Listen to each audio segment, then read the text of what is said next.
school and getting an education and going to college, and I kind of started avoiding anything to do with God or religion. I stopped going to church. I was really focused, and I really wanted to get my degree and get out of there and start doing something else. And I could feel that something was a little bit off. I could feel that something was a little bit not so great in my life, but I kind of just ignored it, and I just kind of said, all right, it's okay, I'll just move on with this, and I'll get my degree, and then after that I'll focus on God, and I'll focus on all that good stuff in my life. And about halfway through my second semester of school, a pastor visited my church community in Colorado, and he came up to me, and he had heard that I graduated high school, and he was like, Johanna, you should go on Generation Peace Academy for a year.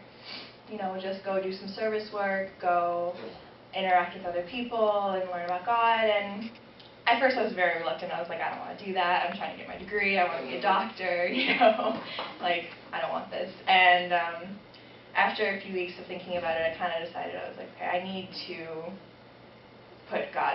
refocus my life on God, because I'm frankly very miserable and I don't really like this so much. So I decided to, go join Generation Peace Academy and see where that led me. Within the first week, I met my lovely fiance. Yeah. And I don't know, it changed a lot of things for me, and it developed my life in a lot of ways that it wouldn't have happened if I hadn't just taken that risk and stopped going to school and done something to refocus myself. So yeah, I avoided God, but then I just decided to open up my heart and see what I could find, and I'm very happy that I did. So, thank you.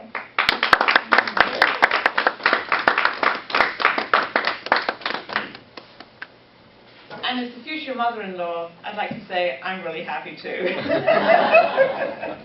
But I think Johanna's testimony speaks to something that we all experience, which is there's that kind of niggling feeling inside of you that you feel like God's trying to say something or push you in a certain area, or you're just like shutting out doors because it's inconvenient.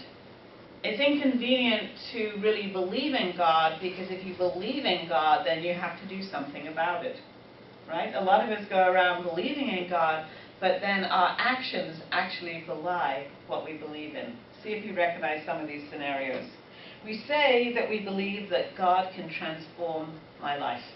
Now, technically, I'm sure there are a lot of people in this room that would say they believe that.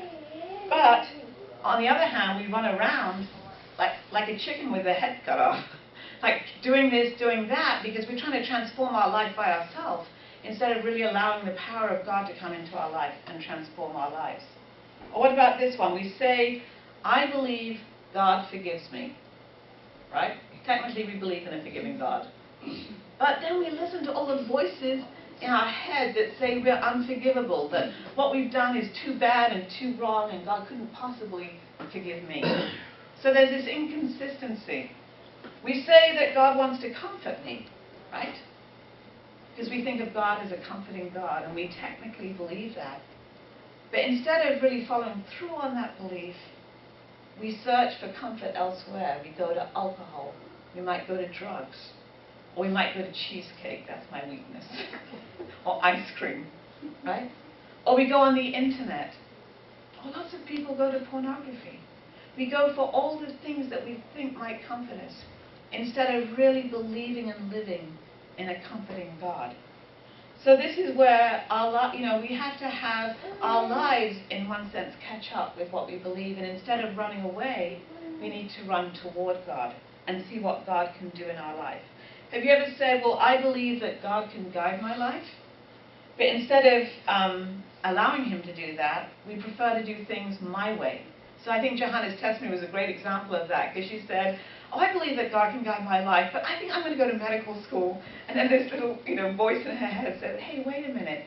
Maybe you'd be better off doing this first, because it would give you a better foundation, a stronger foundation. So we always have to think about, how we have to remind ourselves to really listen to what God is saying to us. Oh, this is a good one. We say we believe in God's timing, but then we want it to happen now. If it doesn't happen now, then we stop believing in God. At Reverend Shanker's seminar that we had last weekend,